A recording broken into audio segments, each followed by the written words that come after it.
Finally finally finally Dhruv Rathee की videos आ चुकी हैं और मैंने ध्रुव राठी की वीडियो पे पहले रिएक्ट किया था धुरंधर पार्ट 1 के समय। और तो फाइनल कंक्लूजन हो चुका है धुरंधर सागा का। तो फिर अब मजा बहुत आएगा कि ध्रुव राठी का क्या ओपिनियन है। First of all let me be very clear कि it's no no hate against Dhruv Rathee. Of course हम यहाँ पे उसके ओपिनियंस के अगेंस्ट है, उस पर्सन के अगेंस्ट बिल्कुल भी नहीं है। ये बात तो क्लियर करनी चाहिए। और मैं बोलूंगा कि ऑफ कोर्स नमस्कार दोस्तों, पिछली बार जब मैंने हाँ, तो ये जो वीडियो है धुरंधर पे, ऑफ कोर्स इसके बढ़िया व्यूज आए थे ध्रुव राठी को पिछली बार। और मुझे भी, मैं बोलूंगा मेरा भी फायदा हुआ था। But it is not that कि मेरे को यहाँ पे पर्सनली कोई हेट है इस पर्सन से। मुझे इसके ओपिनियंस थोड़े समझ नहीं आते। और ऑफ कोर्स इतना बड़ा यूट्यूबर है तो we expect some sense out of him.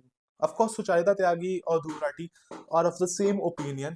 ध्रुव राठी का पॉइंट ऑफ व्यू थोड़ा पॉलिटिकल होता है और उसका भी पॉइंट ऑफ व्यू, अगर उसके एजेंडा की फिल्म है, अगर कोई लिबरल, कोई राइट लेफ्ट विंग की फिल्म है, तो वो लोग थोड़ा सा उस पर फिल्म मेकिंग पे ज्यादा फोकस करते हैं। लेकिन जैसे ही धुरंधर या धुरंधर पार्ट 2 या फिर छावा जैसी मूवीज आती हैं, तो फिर वो आप पूरी आइडियोलॉजी में घुस जाते हैं।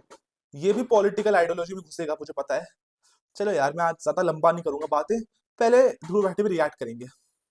नमस्कार दोस्तों, पिछली बार जब मैंने धुरंधर फिल्म पर वीडियो बनाया था तब मैंने कहा था कि इस फिल्म के डायरेक्टर आदित्य धर बीजेपी के चाटुकार हैं। आज मैं इस चीज के लिए माफी मांगना चाहूंगा। मुझे नहीं लगता दोस्तों कि ये बीजेपी के चाटुकार हैं। अब मुझे लगता है कि ये महाचाटुकार हैं। ये इस लेवल के चाटुकार हैं कि नॉर्थ कोरिया का डिक्टेटर किम जोंग उन भी जेलस फील करेगा इन्हें देखकर, सोचेगा काश मुझे भी आदित्य धर जैसा कोई मिल जाता। धुरंधर 2 कोई एंटरटेनमेंट के मकसद से बनाई गई फिल्म नहीं है। ये ऑफ कोर्स ये एंटरटेनमेंट के मकसद से बनाई गई फिल्म है, क्योंकि इसमें भर भर के एंटरटेनमेंट है। जैसे हर गाने ले लो, हर इसकी स्क्रीन प्ले ले लो, स्टोरी ले लो, एकदम भरपूर एंटरटेनमेंट है। और चाहे आप लेफ्ट विंग हो, राइट विंग हो, ये पूरी की पूरी फिल्म आपको एंटरटेन रखती है। 4 घंटे की फिल्म कोई और बता दो जो इतना ग्रिपिंग एक्सपीरियंस देती है, 2 घंटे में लोग बोर हो जाते हैं, लेकिन 4 घंटे इस मूवी ने एंटरटेन किया है। तो एंटरटेनमेंट पर्पस है। और यहाँ पे मैं आदित्य धर की एक वीडियो रिकॉर्डिंग चलाऊंगा जिसमें आदित्य धर ने खुद बोला था कि वी डोंट नीड प्रधानमंत्री, sorry, BJP don't need our small films to promote themselves. मतलब कि उनकी, बीजेपी को उनकी फिल्म की जरूरत नहीं है। ये बात आदित्य धर ने खुद बोली थी। बीजेपी की सबसे एक्सपेंसिव इलेक्शन एडवर्टाइजमेंट है, वो भी एक इंटरवल के साथ। नॉर्मली एड्स को स्किप किया जाता है, लेकिन इस देखो, जो पॉलिटिकल कैंपेन्स होता है, एडवर्टीजमेंट होते हैं, उस पे हजारों करोड़ रुपए खर्च होते हैं। तो धुरंधर 2 का बजट तो कम से कम 280 करोड़ है, जिसमें उन्होंने 2 मूवीज बनाई हैं। तो मतलब कि बहुत ही कम बजट है धुरंधर का कंपेयर टू बॉलीवुड मूवीज या किसी कैंप। एड को 500 रुपए देकर आप खुद थिएटर में देखने जा सकते हो। और ये मैं नहीं कह रहा हूं, खुद बीजेपी के चीफ मिनिस्टर कह रहे हैं। आसाम के सीएम हिमंता बिस्वा शर्मा ने पब्लिकली बोला। अच्छा, ये बात भी सही है कि भाई अगर कोई मिनिस्टर बोल रहा है तो वो तो टूल का यूज करेंगे ना। अगर कोई फिल्म उनको पॉजिटिव लाइट में दिखा रही है, तो ये फिल्म की गलती है या फिर उस पर्सन का अपना इंटरेस्ट निकालना है। जैसे कि कोई फिल्म को लेके कोई अच्छा बोलता है, कोई बुरा बोलता है, किसी को लगता है कि उसके एडवर्टीजमेंट है, तो हर पर्सन का डिफरेंट परसेप्शन होता है। इससे फिल्म मेकर आदित्य धर पे उंगली उठाने का कोई उनको मौका नहीं मिलना चाहिए। ये तो गलत बात है। आसाम के सीएम हिमंता बिस्वा शर्मा ने पब्लिकली बोला,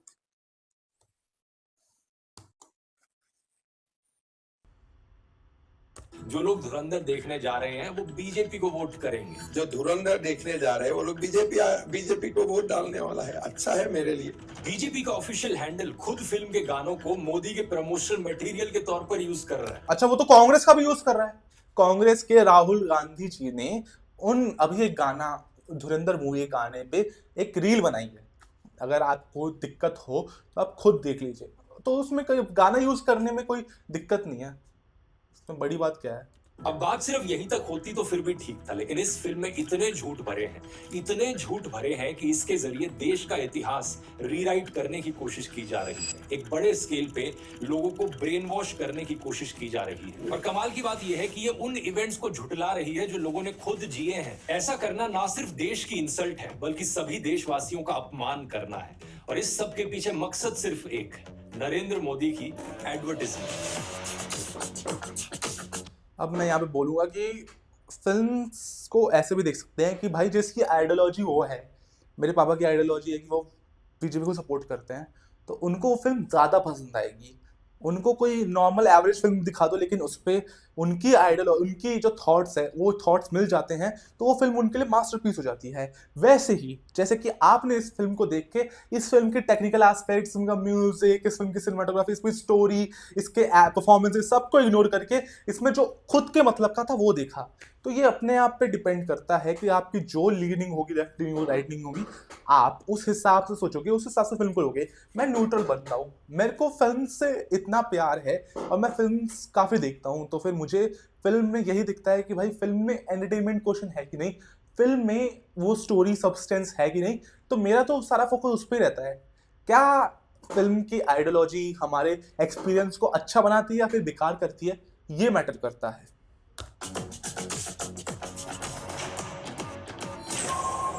डिस्क्लेमर ट्रिक।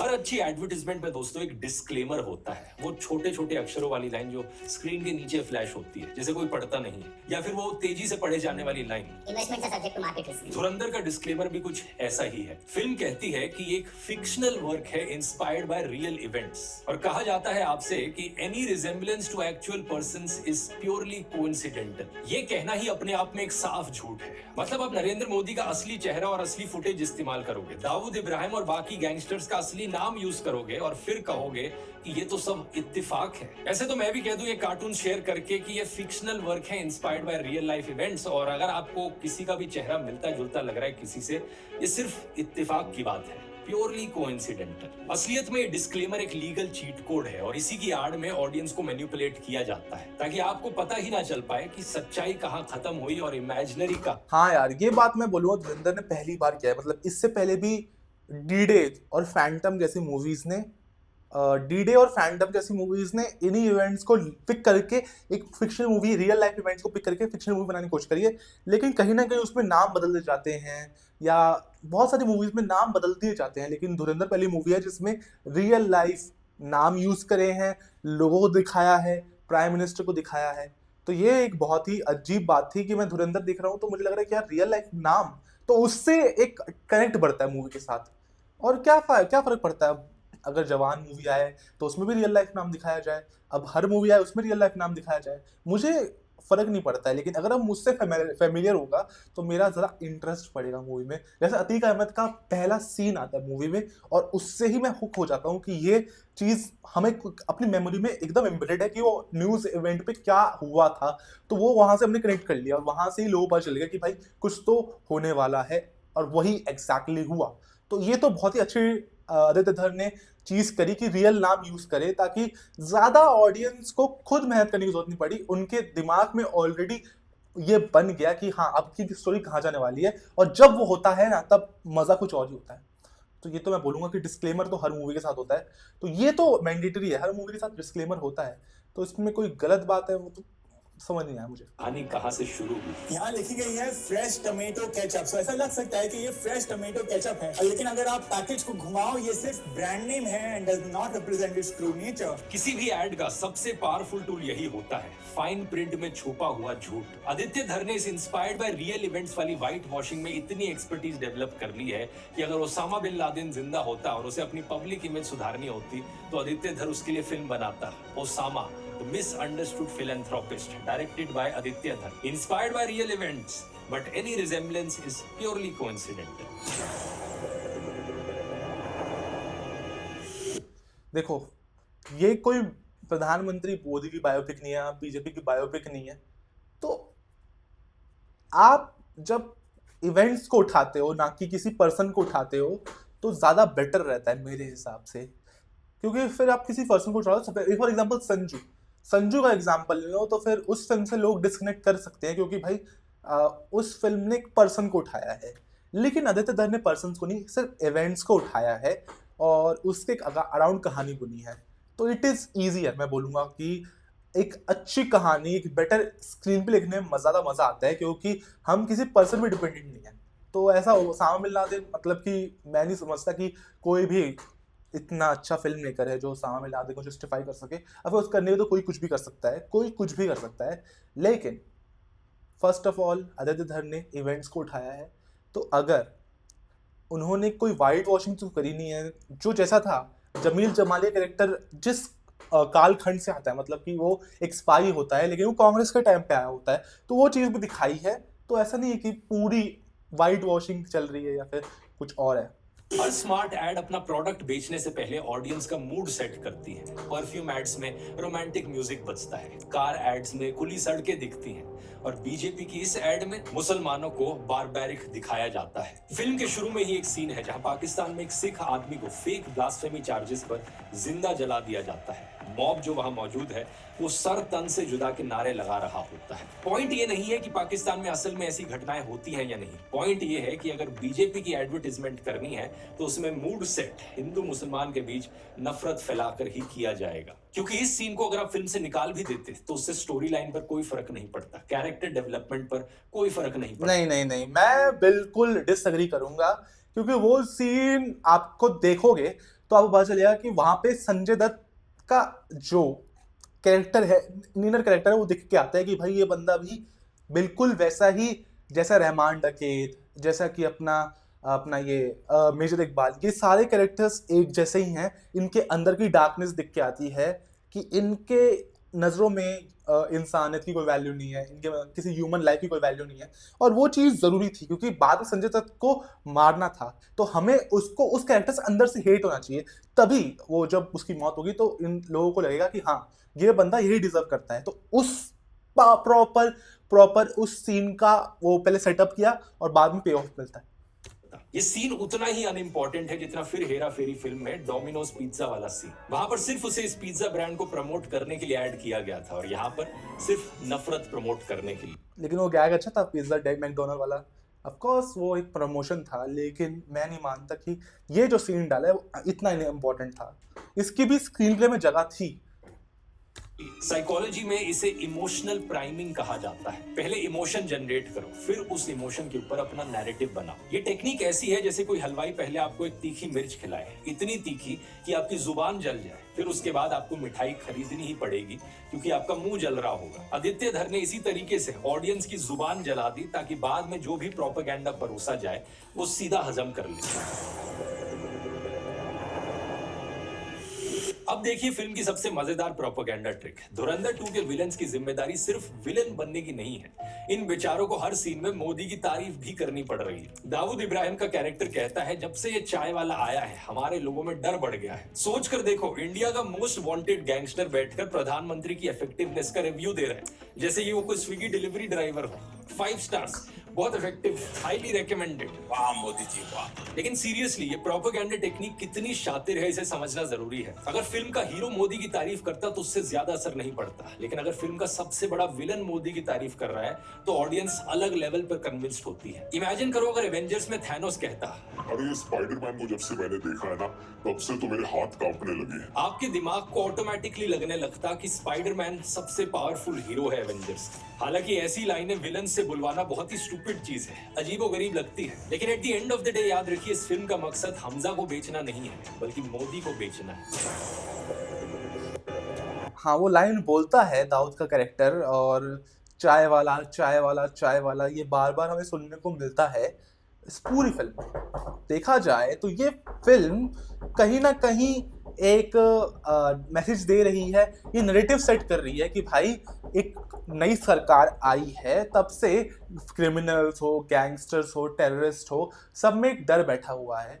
और ये बात हमें तब पता चलती है जब मोदी जी का जो डिसीजन है डीमोनेटाइजेशन का, उसके एक हफ्ते बाद ही अपने खनानी ब्रदर्स में से एक खनानी ब्रदर का डी एंड हो जाता है। फिल्म में उसे थोड़ा हीरोइक दिखाया गया है, थोड़ा बैटमैन वाला टच दिया गया है जिसमें हमजा खुद मारता है, लेकिन रियल लाइफ में सुसाइड होता है, लेकिन वो सुसाइड था या मर्डर पता नहीं। तो हाँ, वो चीज़ पे एक टेक दिया गया है यहाँ पे। तो कहीं ना कहीं इस बात का रियल लाइफ में सिर्फ एक हिंट मिलता है कि कहीं ना कहीं जो प्रेजेंट गवर्नमेंट है उससे टेररिस्ट ऑर्गेनाइजेशंस को या फिर गैंगस्टर्स को बहुत ज़्यादा नुकसान हुआ है या बहुत ज़्यादा दिक्कत आ रही है, तो उस चीज़ का दिया गया है। लेकिन हाँ, अगर वो कॉमिकल तो बिल्कुल भी नहीं लगा, मुझे लगा कि भाई हाँ, ये जो डायलॉग है यहाँ पे परफेक्ट है। तो मुझे वो फिल्म के बाहर नहीं ले गया। ये आपका पर्सनल ओपिनियन हो सकता है कि ये आपको स्टूपिड लगा हो, लेकिन मेरे को लिए वो डायलॉग एकदम नेचुरल आया था उस टाइम पे। एक चीज नोटिस किया आपने, मैंने इस वीडियो में जो भी कुछ आपको अभी तक बताया है, ओपनिंग हुक से लेकर एक के बाद एक एविडेंस प्रेजेंट करना, सब एक सिंगल स्टोरी लाइन में। इसके पीछे भी टेक्निक्स इन्वॉल्व है, बस फर्क ये है कि आप इन टेक्निक्स को किस काम में लगाते हो, झूठा प्रोपेगेंडा फैलाने के लिए या जनता तक सच पहुंचाने के लिए। इस पावर का अगर ऑनेस्टली इस्तेमाल किया जाए तो एक यूट्यूब चैनल के माध्यम से आप लाखों लोगों की जिंदगियां बदल सकते हो। अगर आपने भी कभी सोचा है दोस्तों, सोशट्यूब ब्लू नीश के सारे राह लिखे, कुछ सिखाया, सबसे अच्छी ये लिंक एड नीचे। दिमाग खराब करने वाली थोड़ी सी।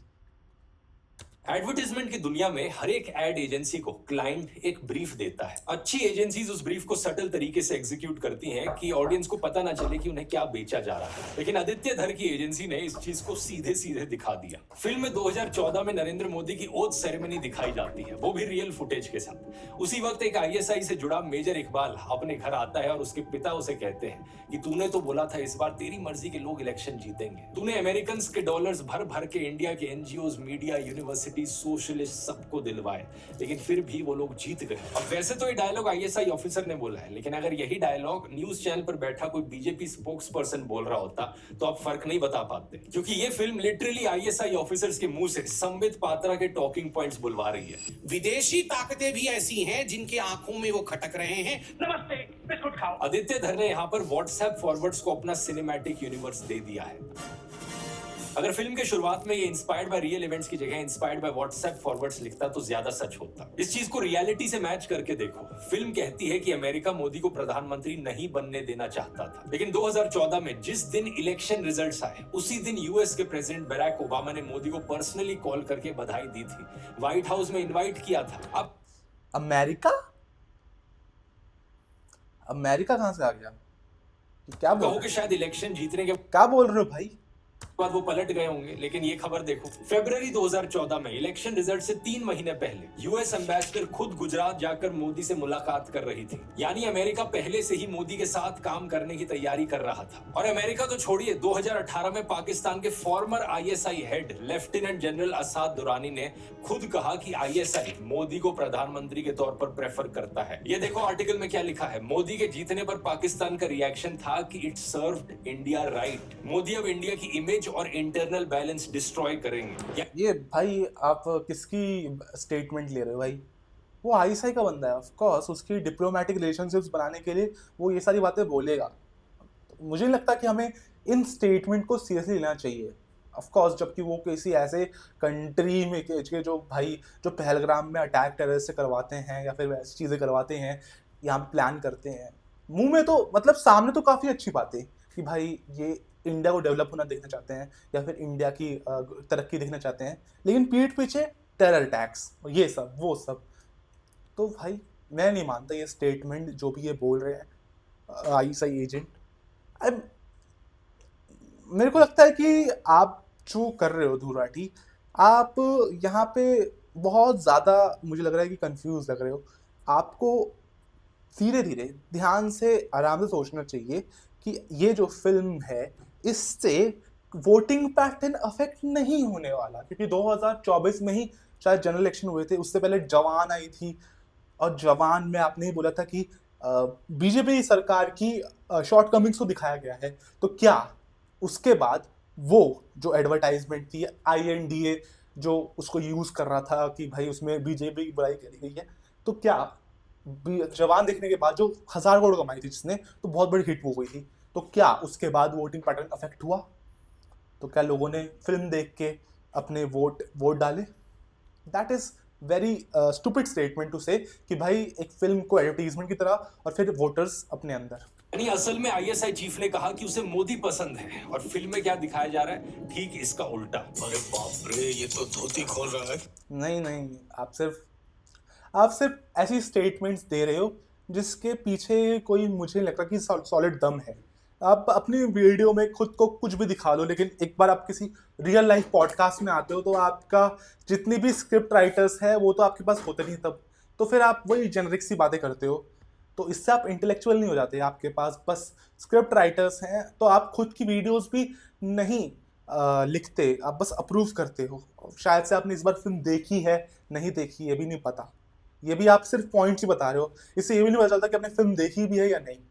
लेकिन इस डायलॉग में सबसे बड़ा प्रोपेगेंडा ये है कि आईएसआई इंडिया की एनजीओज, मीडिया, यूनिवर्सिटीज और सोशलिस्ट को फंड कर रहा था। ये एग्जैक्टली वही नैरेटिव है जो बीजेपी की सरकार इस्तेमाल करती है सिविल सोसाइटी की आवाज को दबाने के लिए। बीजेपी ने इसी व्हाट्सएप नैरेटिव के बेसिस पर एमनेस्टी इंटरनेशनल इंडिया को 2020 में बंद कर दिया। न्यूज क्लिक के जर्नलिस्ट के घरों पर 2023 में रेड्स करवाई। 2014 के बाद से 20,000 से ज्यादा एनजीओज के फॉरेन फंडिंग लाइसेंसेस कैंसिल करवाए हैं, जिनमें ग्रीन पीस इंडिया तक भी शामिल है। ये वही एनजीओ है जो आपकी साफ हवा के लिए आवाज उठाते हैं, अरावली हिल्स के लिए आवाज उठाते हैं, हसदेव जंगल के लिए आवाज उठाते हैं। लेकिन आदित्य धर इस लेवल का आदमी है कि इसने देश के खिलाफ जाते हुए इन सभी एनजीओज, यूनिवर्सिटीज को बदनाम किया। अरे ये तो छोड़िए, इसने सोशलिस्ट शब्द को ही आईएसआई फंडेड बता दिया, वो शब्द जो भारत के संविधान में लिखा है, इंडियन कॉन्स्टिट्यूशन के प्रीएम्बल में लिखा हुआ है। ऑफ कोर्स जो ये सोशलिस्ट बोला गया है और जो सोशलिस्ट हमारे प्रीएम्बल में लिखा गया है, दे आर वेरी डिफरेंट। जो सोशलिस्ट आज के टर्म में है और जो 1951 में सोशलिस्ट लिखा गया था, उसकी आप कैसे तुलना कर सकते हो? I don't understand. That socialism was different. That socialism, we basically we are a mixed economy. जो हम कैपिटलिज्म को पूरी तरह सपोर्ट नहीं करते, हम सोशलिज्म को पूरी सपोर्ट नहीं करते। हम कैपिटलिस्ट एक फ्री मार्केट भी चाहते हैं, लेकिन हमने अपनी शुरुआत में ही नेहरू जी ने ये किया था कि उन्होंने जितने भी लोकल बिजनेस है उनको प्रोटेक्ट करने के लिए पॉलिसीज बनाई थी। तो सोशलिज्म को भी प्रोटेक्ट किया गया तब, और तब कैपिटलिज्म को भी ध्यान में रखा गया, और तब ऐसे हमारी मिक्स्ड इकोनॉमी बनी। और अब जो सोशलिस्ट हैं, वो सोशलिस्ट कहीं ना कहीं कुछ ऐसा भड़काऊ बयान देते हैं जिससे कहीं ना कहीं हमारे सोसाइटी में डिवाइड क्रिएट होता है। तो वो सोशलिस्ट और ये सोशलिस्ट दोनों अलग अलग है। फिल्म में दिखाया जाता है कि जो लोग मोदी का विरोध करते हैं वो फॉरेन फंडेड है, लेकिन एक्चुअल डेटा एग्जैक्टली इसकी उल्टी कहानी बताता है। साल 2002 में the foreign exchange of hate नाम से एक रिपोर्ट सामने आई और इसमें दिखाया गया कि IDRF नाम की एक American organisation systematically US donors का पैसा RSS एफिलिएटेड ऑर्गेनाइजेशंस को भेज रही थी। इसके अलावा 2001 से 2012 के बीच में यूएस बेस्ड 5 चैरिटीज ने $55 मिलियन से भी ज्यादा संघ से जुड़ी ऑर्गेनाइजेशंस को दिए। और सबसे इंटरेस्टिंग बात देखिए, अल जजीरा की इस रिपोर्ट के अनुसार कोविड-19 के दौरान यूएस गवर्नमेंट के फेडरल रिलीफ फंड्स में से $833,000 भी राइट विंग ग्रुप्स को गए। लेकिन ये ट्विस्ट आदित्य धर की फिल्म में कभी नहीं आएगा। अब आते हैं इस फिल्म के सबसे बड़े झूठ पर। एक ऐसा फैसला जो बीजेपी के खुद के सपोर्टर्स जस्टिफाई नहीं कर पाते, उसे आदित्य धर ने नेशनल सिक्योरिटी मास्टर स्ट्रोक में कन्वर्ट कर दिया। ऑपरेशन ग्रीन लीफ, ऑफकोर्स ये बहुत ही अच्छा पार्ट था मूवी का, क्योंकि हमें जो सेटअप दिखाया गया था पार्ट 1 में, उसका पे ऑफ मिला। फिल्म में दिखाया जाता है कि पाकिस्तान ने पहले 11,000 करोड़ की फेक करेंसी इंडिया भेजी और दोबारा 60,000 करोड़ की फेक करेंसी भेज रहा था, वो भी यूपी इलेक्शन को फंड करने के लिए। इंटेलिजेंस एजेंसीज ने ये बात प्रधानमंत्री को ब्रीफ करी और प्रधानमंत्री ने देश बचाने के लिए नोटबंदी कर दी। Feeling proud of our unknown man. Of course मतलब अब पता चलता है इससे कि डिमोनेटाइजेशन क्यों हुई थी, वो भी पता चला। अब वैसे तो आप इस चीज को थोड़ा लॉजिकली सोचोगे तो खुद ही आपको लगेगा कोई सेंस है इस बात का। इतनी छोटी सी चीज के लिए कोई इतना बड़ा एक्शन लेता है क्या? ये तो वही बात हो गई कि घर में चूहे को पकड़ने के लिए आपने अपने पूरे घर को आग से जला दिया। सच बात यह है कि आरबीआई की 2017-18 की एनुअल रिपोर्ट के अनुसार डीमोनेटाइज किए गए 15.41 लाख करोड़ रुपयों में से 15.31 लाख करोड़ रुपीस वापस आ गए थे, यानी कि 99.3% नोट्स बैंकिंग सिस्टम में वापस आ गए थे एक साल के अंदर। मेरे को ये समझ नहीं आ रहा, सबसे पहले ये बात कि आपने खनानी ब्रदर्स का कोई जिक्र नहीं किया, जो कन्वीनियंटली आपने इस पूरे टॉपिक से निकाल दिया। चलो वो भी छोड़ो, but what about the difference between reality and fiction? I don't understand कि भाई ये एक फिल्म है, आप इस फिल्म को फिल्म की तरह क्यों नहीं लेते? Why do you have to think like that कि भाई जो इस फिल्म में दिखाया गया उससे लोग समझ जाएंगे भाई कि डीमोनेटाइजेशन क्यों इंपॉर्टेंट था या डीमोनेटाइजेशन बहुत अच्छा डिसीजन था। ऑफ कोर्स आप जैसे लोग तो हैं ही इंटरनेट पे जो ये सारी बातें फैला रहे हैं दैट डीमोनेटाइजेशन वाज गुड और बैड, और आई डोंट थिंक कि आदित्य धर का यहाँ पे एडवर्टाइजमेंट करने का कोई भी इरादा था। he has certain background, he has certain information. It's just like कि propaganda कैसे, like every piece you are trying to defend and every person is biased. तो उसने अपना एक biased opinion जो भी होगा, मैं बोलूँगा कि biased opinion है आदित्य धर का, तो उसने दिखाया। अब सबसे बढ़िया ध्रुव राठी जी, अगर आपको इतनी नॉलेज है, आप इतने अच्छे डायरेक्टर हो, तो खुद इतने जो आपके AI फिस्टा से जो बढ़िया अपने अमाउंट कलेक्ट किया होगा, पता नहीं किया कि नहीं किया, जो किया होगा, तो आप भी बनाओ अपनी बवंडर, जो आप AI से बना रहे थे, रियल एक्टर कास्ट करके आप अपनी बवंडर बनाओ और आप पूरी पॉइंट बाय पॉइंट काउंटर करो, या काउंटर भी नहीं करना तो आप बस इसमें ये दिखा दो कि कैसे प्रोपेगेंडा फिल्म्स इलेक्शन अफेक्ट करती हैं। क्योंकि आपकी वीडियो से तो बिल्कुल भी कोई ऐसा समझ नहीं आ रहा मुझे कि वाई प्रोपेगेंडा फिल्म्स इलेक्शंस को इफेक्ट कर रही हैं या लोगों की मेंटालिटी बदल रही है। आई डोंट अंडरस्टैंड दैट। और ये देखिए, आरबीआई ने कहा कि उस साल उन्होंने सिर्फ 43 करोड़ रुपीस की फेक करेंसी डिटेक्ट करी। सिर्फ 43 करोड़ रुपीस, यानी कि फिल्म में दिखाए हुए 60,000 करोड़ रुपए, 11,000 करोड़ रुपए, ये सिर्फ आदित्य धर की बनावटी कहानियां हैं। National bureau of economic research की स्टडी के अनुसार डीमोनेटाइजेशन ने इंडिया की इकोनॉमिक एक्टिविटी को नवंबर-दिसंबर 2016 में कम से कम 3 परसेंटेज पॉइंट्स कम कर दिया। इंडिया के जीडीपी पर इसका बहुत बुरा असर पड़ा, जिसका इम्पैक्ट अगले कई सालों तक दिखता रहा। एटीएम लाइंस और कैश क्राइसिस की वजह से कम 80 से ज्यादा लोग मारे गए। कोई बैंक्स के बाहर लाइन में खड़ा गिरकर मर गया, तो कोई एटीएम के पास हार्ट अटैक से मर गया। बैंक एम्प्लॉयज ओवरवर्क से मारे गए, कोई हॉस्पिटल में इलाज नहीं करवा पाया क्योंकि कैश नहीं था। बाहर आने के कारण इन्होंने डॉक्टरों के पास दिखाया, लेकिन कोई भी डॉक्टर 500,000 के नोट देख करके किसी ने भी कोई ट्रीटमेंट नहीं करा। ये सब लोगों ने अपनी आंखों से होते हुए देखा। बीजेपी के कट्टर सपोर्टर्स भी इसे डिफेंड नहीं कर पाते और आदित्य धर इसे अपने पौपा की महानता बता रहे हैं। सच बात तो यह है कि अगर सही में मोदी ने इस कारण से नोटबंदी करी होती तो इसका क्रेडिट लेने सबसे पहले वो आगे खड़े होते। मतलब सोचकर देखो, जिस इंसान ने वॉर नहीं रुकवाई, वो वॉर रुकवाने का क्रेडिट ले रहा है। वॉर रुकवा दी पापा। जो इंसान पुलवामा के शहीद जवानों के नाम पर वोट मांग रहा है, वो इस चीज के लिए क्रेडिट ना ले, ऐसा हो सकता है क्या? मैं मेरे फर्स्ट टाइम वोटर से कहना चाहता हूं कि आपका पहला वोट पुलवामा में जो वीर शहीद हुए, उन वीर शहीदों के नाम आपका वोट समर्पित हो सकता है क्या? कोर्स यार, ध्रुव राठी जी, आपने ये फैक्ट्स बता दिए। अब बस एक फिल्म बनानी है और वो फिल्म अगर आप अच्छे से रिलीज कर पाओ, मैं फर्स्ट डे फर्स्ट शो देखूंगा फिल्म, मैं फर्स्ट डे फर्स्ट शो देखूंगा। ऑफ कोर्स इट्स आदित्य धर स्क्रिप्ट, वो जो चाहे वो दिखा सकते हैं, बता सकते हैं, मानना ना मानना पे डिपेंड करता है। अगर 4 घंटे की फिल्म में उन्होंने इतना कुछ दिखा दिया, तो अब वहां पे लाइन भी दिखा दे और फिर वहां पे लाइन में ये भी दिखाते कि भाई ये सब दिखाते, ये उनकी मर्जी है। अब मैं चाहता हूं कि आप भी कितने 100 करोड़ 50 करोड़ जितने भी आप कर सकते हैं खर्च करके वो सब दिखाएं। हम चाहते हैं कि आप बनाएं डीमोनेटाइजेशन के नेगेटिव इफेक्ट्स, या फिर बीजेपी कैसे डिक्टेटरशिप ला रही है इंडिया में, वो सब दिखाएं। I want that because you are not taking it as a film, but you are taking it as advertisement. So we want an क्या बोलते हैं, वैक्सीन। अगर ये एक वायरस है, ये फिल्म वायरस है, तो हमें एक वैक्सीन चाहिए। आप ही दो वैक्सीन। आगे पतंजलि के गुलाब शरबत बॉटल में लिखा ही नहीं है कि कितना शुगर है, लेकिन उनके वेबसाइट में लिखा है 99% शुगर है। किसी भी ऐड की सबसे पावरफुल टेक्निक इस चीज में नहीं होती कि आपको क्या दिखाया जा रहा है, बल्कि इसमें होती है कि आपसे क्या छुपाया जा रहा है। इसलिए नोटिस करने वाली बात यहाँ ये है कि आदित्य धर अपनी इस प्रोपेगेंडा फिल्म में आपको क्या नहीं दिखाते। 25 दिसंबर 2015 प्रधानमंत्री मोदी ने पाकिस्तान का सरप्राइज विजिट किया। ये इंडिया के किसी भी प्राइम मिनिस्टर की 10 साल बाद पाकिस्तान यात्रा थी। इससे पहले सिर्फ प्रधानमंत्री अटल बिहारी वाजपेयी 2004 में पाकिस्तान गए थे। मनमोहन सिंह अपने 10 सालों के कार्य, वही तो, ये तो अच्छी बात है ना कि वो गए थे 2015 में, लेकिन 2016 में क्या हुआ?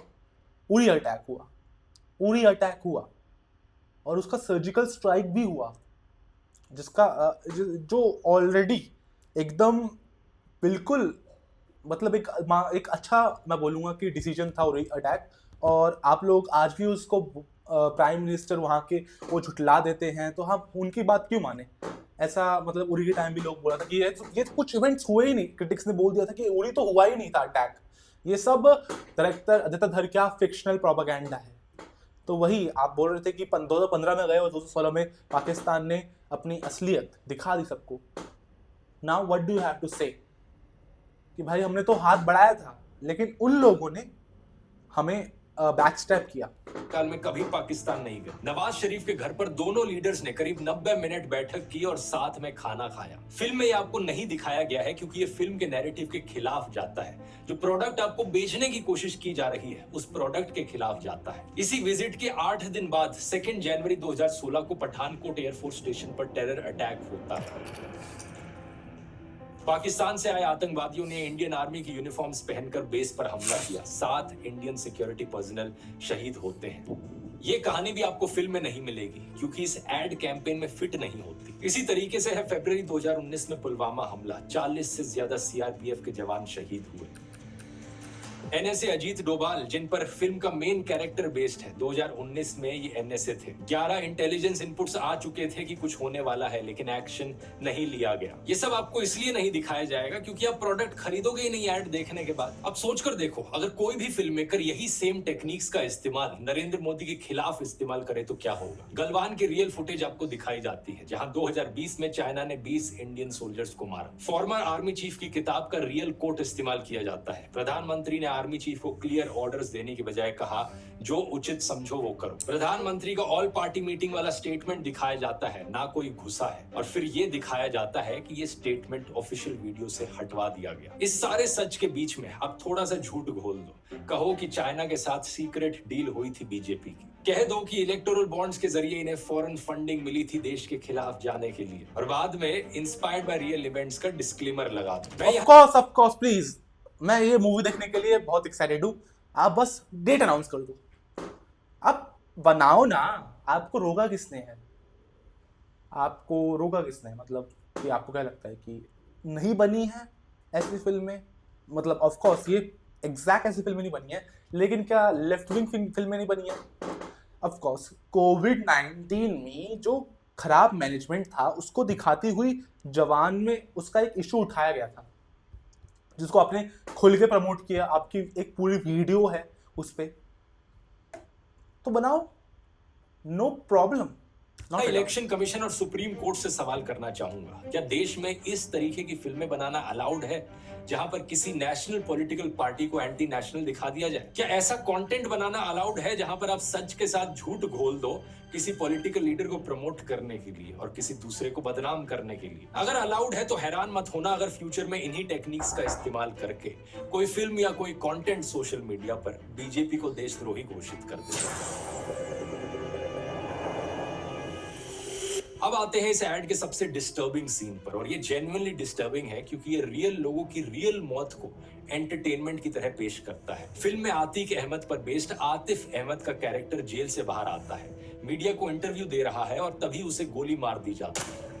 और तो और फिल्म का कैरेक्टर मेजर इकबाल इसे पाकिस्तान में टीवी पर बैठकर लाइव देखता है, एक क्लीन इंटेलिजेंस ऑपरेशन। अब रियल लाइफ में क्या हुआ था? 15 अप्रैल 2023 को आतिक अहमद और उनके भाई अशरफ को पुलिस कस्टडी में लाइव टेलीविजन पर जर्नलिस्ट बनकर आए 3 हमलावरों ने गोली मार दी थी। आतिक अहमद ने कई दिन पहले सुप्रीम कोर्ट में पिटीशन दायर की थी कि उसे फेक इनकाउंटर में मारा जाएगा, और ऐसा जब एक्चुअली में हुआ तो ये साफ तौर पर यूपी गवर्नमेंट का लॉ एंड ऑर्डर फेलियर दिखाता है। अब यकीन नहीं करोगे दोस्तों, पार्लियामेंट में, लोकसभा में नरेंद्र मोदी, अमित शाह और ओम बिरला ने उन्हें श्रद्धांजलि दी थी। श्री आतिक अहमद का निधन 15 अप्रैल 2023 को 60 वर्ष की आयु में प्रयागराज में हुआ। अब ये सभा दिवंगत आत्माओं में के प्रति मौन रहेगी। अगर ये एक इंटेलिजेंस ऑपरेशन था तो पार्लियामेंट में ट्रिब्यूट क्यों दिया गया? यहीं पर आदित्य धर की पीक डिटेलिंग की पीक डिटेल निकल जाती है। फिल्म में मेजर इकबाल 2023 की हत्या को टीवी पर बैठकर देख रहे हैं, लेकिन रियल लाइफ में जिस पर्सन पर मेजर इकबाल का कैरेक्टर बेस्ड है वो 2011 में ही मारा जा चुका था। ये सीधे तौर पर इतना झूठ दिखाने की क्या जरूरत पड़ी? असल में दोस्तों आदित्य धर की ये बिजनेस रिक्वायरमेंट थी। आदित्य धर को विलेन को जिंदा रखना जरूरी था ताकि वो अपनी क्लाइंट ब्रीफ की रिक्वायरमेंट्स को फुलफिल कर सके। जिस प्रोडक्ट को वो यहाँ बेच रहा है उसका नैरेटिव अच्छे से बनाया जा सके। यही है इस फिल्म की असलियत दोस्तों। ये फिल्म ना सिर्फ भारत के इतिहास को रीराइट करने की कोशिश है, बल्कि ये आपकी जिंदगी को रीराइट कर रही है। जब कोई फिल्म 1947 के बारे में झूठ बोलती है तो वेरीफाई करना मुश्किल होता है, क्योंकि उस दौर में आप जिंदा नहीं थे। लेकिन 2016 2019, 2023 ये सब आपकी आंखों के सामने हुआ है। आपने एटीएम के बाहर लाइनें देखी हैं, पुलवामा हमले की सच्चाई देखी है, और ये फिल्म अब आपसे कह रही है कि जो आपने देखा है वो सच नहीं था। असलियत में नोटबंदी एक मास्टर प्लान था। असलियत में यूपी इलेक्शंस पाकिस्तान हार रहा था। असलियत में कस्टोडियल किलिंग एक इंटेलिजेंस ऑपरेशन था। साइकोलॉजी में इसे गैस लाइटिंग कहते हैं, जब कोई आपको कन्विंस करने की कोशिश करे कि आपकी अपनी मेमोरी गलत है, आपने अपनी आंखों से जो देखा वो सच नहीं था। और जब ये गैस लाइटिंग बड़े स्केल पर हो, बड़े पर्दे पर हो, लाखों लोगों के साथ हो, ये सिर्फ एक फिल्म नहीं रहती, ये एक हथियार बन जाती है। आदित्य धर के ऐड का बजट अनलिमिटेड हो सकता है, लेकिन सच्चाई फ्री है और सच्चाई ज्यादा पावरफुल है। अगली बार जब आपसे कोई कहे कि धुरंधर पीक सिनेमा है, तो उन्हें बस इतना बोलना कि ना भाई, ये पीक सिनेमा नहीं है, ये पीक एडवर्टीजमेंट है। एक ऐसी ऐड जिसे आपने 500 रुपए देकर खरीदा है, जिसे डायरेक्ट किया है आदित्य धर ने, और जहां बेचा जा रहा है एक प्रोडक्ट जिसका नाम है नरेंद्र मोदी।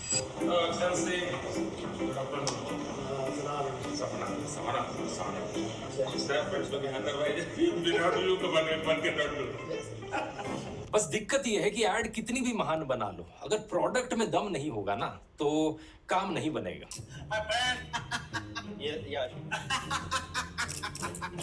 सपना सपना